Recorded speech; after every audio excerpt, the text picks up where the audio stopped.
Welcome to the Capital Quality Framework webinar for Child Development Homes and Child Development Expanded Homes.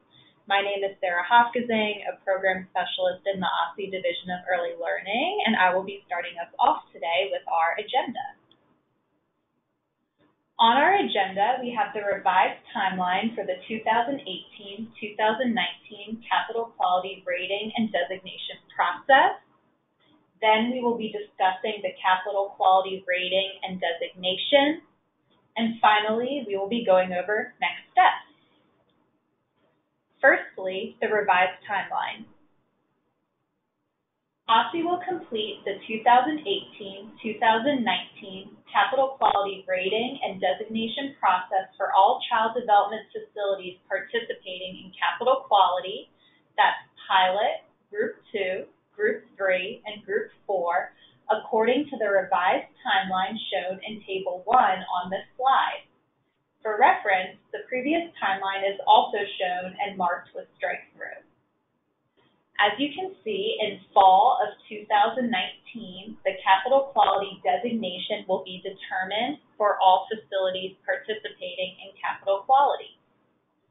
Also, in fall of 2019, tiered reimbursement associated with the subsidy program will change only if the facility designation is higher.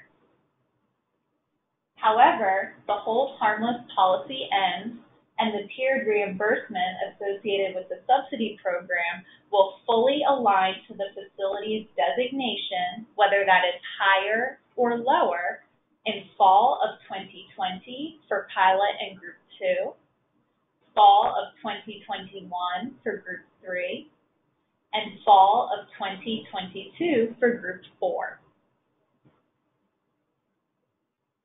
We're now going to discuss the Capital Quality Rating and Designation, and joining us is Dr. Bonnie McIntosh, the Director of Policy Planning and Research for the OSSI Division of Early Learning. Hello. First, we're going to start by talking about some important definitions that we use throughout the Capital Quality Rating and Designation process. So the first is to talk about the word framework. This is the category based on both the type of setting, whether it's a home or center-based setting, as well as the age group of the children served. It also describes the type of the metric that is used when the observation takes place. And we'll talk about more about each of these as we go through the presentation. Metric, as I just talked about, is the instrument or indicators used to assess the performance in each area defined, and is also sometimes just called the measure. The floor, which appears there in red, is the minimum value for which any points are awarded for all metrics that are used, indicating the minimum level of performance that is acceptable for a program to receive points in the Capital Quality Rating System. This will appear as a red value throughout the presentation. The target is the value at which the maximum points for a metric are awarded and indicates the desired level of performance and when a program achieves the stated outcome in the Capital Quality Rating System, and this will appear as a green value throughout the presentation. The rating is the numeric score on a scale of 0 to 100 that is earned each year upon calculating the facility's scores from each of the metrics according to the formula for the framework. We will go through this rating process later in the presentation. Finally, the designation is the facility's level of quality based on the points earned in the rating.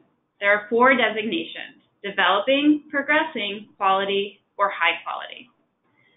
Facilities can also be designated preliminary when they are still in the process of being rated to determine the Capital Quality Designation of developing, progressing, quality, or high quality.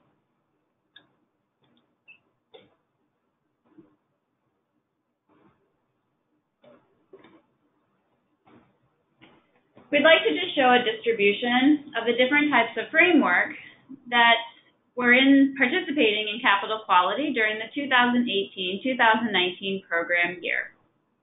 Specifically, more than half of the programs, 55.27%, were birth to 5 facilities. 22.78% were child development homes and child development expanded homes. 13.92% were infant and toddler only facilities, and 8.02% were preschool or pre-K only programs.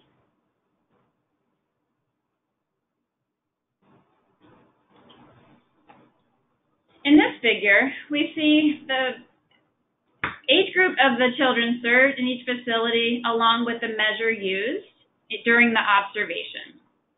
So starting on the left side of this slide, we see that infant and toddler only facilities will be observed by the Infant Toddler Environment Rating Scale Revised, or ITERS-R.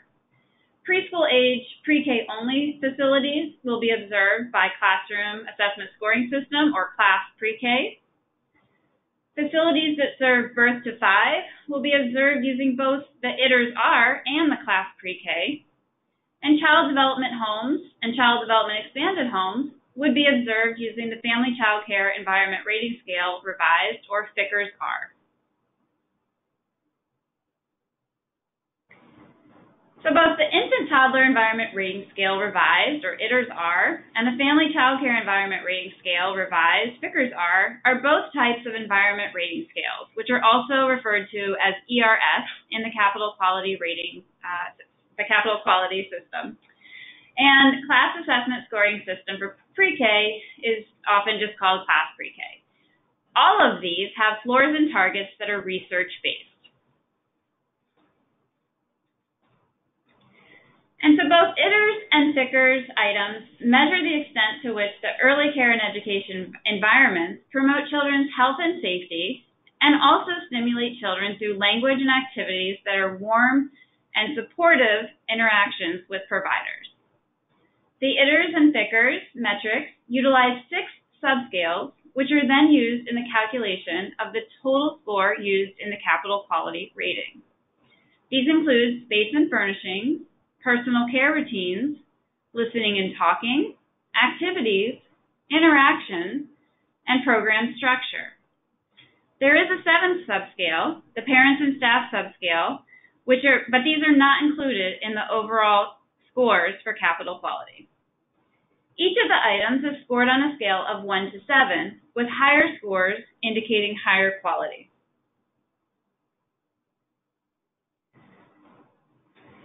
What we see on this slide is descriptions of items that represent lower and higher scores on both FOCERS and ITERS. FOCERS and ITERS measure quite similar things, with the main difference being that FOCERS was designed for use in child development homes and expanded homes, and ITERS was designed for use in center-based settings. So when facilities receive scores that are closer to the floor, a score of 3, for example, which we see there in red, this indicates minimal quality. So for example, we might see that they have books and they're in good repair, and there is occasional smiling, talking, and affection with children. The schedule meets the needs of most of the children, and attention is on caregiving, and there's a moderate amount of talking. However, in child development homes and expanded homes, in which there are higher scores on some of these same items, this would indicate good to excellent quality. In these homes or expanded homes, we would see that books are set up for independent and shared use. There are frequent interactions that are responsive to children's moods and needs. The schedule is modified to meet children's needs, and supervision is individualized. We also might see that there is a wide range of vocabulary used and verbal play with children.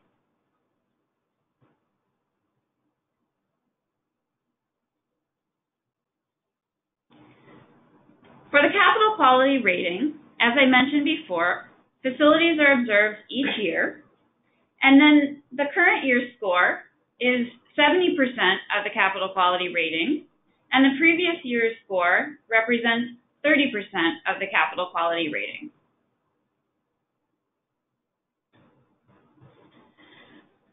Once that score is calculated to determine that rating on a scale of 0 to 100, as I mentioned initially. It then translates to the designations. And what we see here on this slide is that when facilities earn scores that are below the floor on all subscales, facilities will earn a designation of developing.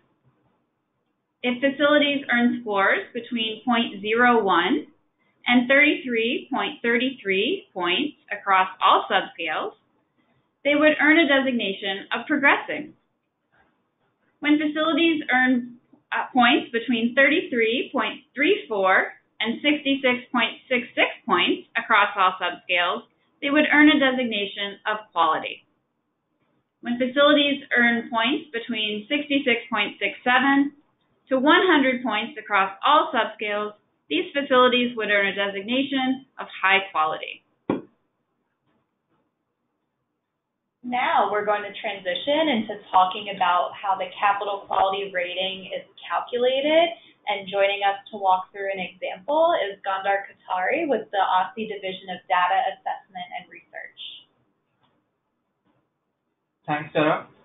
I will spend next few minutes walking through how we calculate the ratings for child development homes and child development expanded homes framework. The capital quality rating for the child development homes and child development expanded homes framework is determined using two scores, the FOCERS score for the current year and the FOCERS score for the previous year, both relative to the target and floor. As we mentioned earlier, the FOCERS score is the average of the scores facility received for the 6 subscale, and for the example, we are excluding the 7th subscale from average, which is parents and staff subscale. In the next few slides, I will use an example facility to demonstrate how the FOCERS score is calculated into a rating and how the designation is assigned. First, I want to provide an overview how the points are allotted. This graphic shows how the points are created from the current year and the previous year. First row shows the total points possible range from 0 to 100. Out of total 100 possible points, maximum of 70 points come from current year's FOCERS score, and a maximum of 30 points come from previous year's FOCERS score.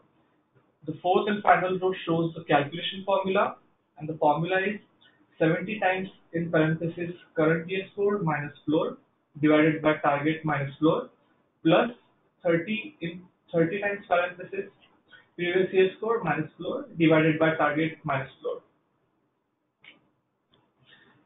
In this example, the child development home and child development expanded home earned a score of 4.8 in this year and 2.5 last year on FOCERS. For FOCERS, the floor is 3 and the target is 6. We'll go over the formula again, which is used to calculate the framework's capital quality rating. And the formula is 70 times in parentheses current year score minus floor divided by target minus floor plus 30 times in parentheses previous year score minus floor divided by target minus floor. In the next slide, we'll put values for each field and calculate the points. To simplify calculating the framework points earned, the current year's points and the previous year points are calculated separately. For current year score, we have 70 times in parentheses 4.8 minus 3, which is current year score minus floor, divided by 6 minus 3, which is target minus floor, which results into 70 times 1.8 divided by 3, which equals to 42 points for the current year score. For previous year score, we have 30 times in parentheses 2.5 minus 3, which is previous year score minus floor, divided by 6 minus 3, which is target minus floor, which results into 30 times in parentheses negative 0.5 divided by 3, and which results into negative 5 points. As a facility cannot earn points when they score below the floor, so the facility earns 0 points in this case for the previous year. Now we insert the current year's points and the previous year's points into original formula to calculate the total number of points earned by this facility, which is 42 plus 0, which equals to 42 points. This rating of 42 points translates to quality designation, meaning this facility would earn capital quality designation of quality. Referring back to image of determining capital quality designation, quality designation has points from 33.34 to 66.66. Total points earned by this facility in our example is 42. Hence, this facility falls into capital quality designation of quality. Now we're going to move into talking about next steps, and joining us is Michelle Reed, Program Manager for Capital Quality and Child Care Resource and Referral with the OSSI Division of Early Learning. Next steps. So as Sarah mentioned before, all these webinars are available online. Here is the link on this slide. It is the OSSI Capital Quality QRS website once recorded. To ensure the highest level of accuracy and transparency here at OSSI, we're having a validation period that is starting on September 16th and ends through September 30th. Through the 30th of September, providers have an opportunity to validate your 2018 and your 2019 capital quality ratings, designations, and other information that may be shared on the capital quality profile. Important date and time to remember is 5 p.m. on September 30th. This is the deadline for submissions of concerns about accuracy of information or the calculation of your capital quality rating. That's when they're due. October 15, 2019, OSSI will respond no later than this date to all concerns raised. It is critical that providers adhere to the September 30th deadline to submit concerns, since OSSI will not respond to concerns after September 30th, 2019. Keep in mind, validation is a passive process, so no submissions of concerns are required. However, we do appreciate you reviewing your information to make sure it's accurate. Next steps also include some technical assistance available. Please ensure right now that your contact information is accurate on file with OSSI. If you need to update your contact information, contact your respective licensing specialist. You may also sign up for technical assistance during validation time period. During this time, review the validation guide that's coming out soon. It's available next month. Quality facilitators and education service monitors can also support their assigned facilities during the validation time period. So please review the information and have your questions. Also attend webinars on the validation process and QuickBase app during the week of September 9th through 13th. And attend office hours. Those schedules are coming up, so you can make appointments to review your specific information. Great. Thank you. We will move into questions and answers once we end the recording of the webinar. For now, if you have any other questions related to the information presented in this Capital Quality Framework webinar for Child Development Homes and Child Development Expanded Homes, you may contact us at capitalquality@dc.gov, and a member of the Capital Quality team will respond to your question. Thank you for joining us today.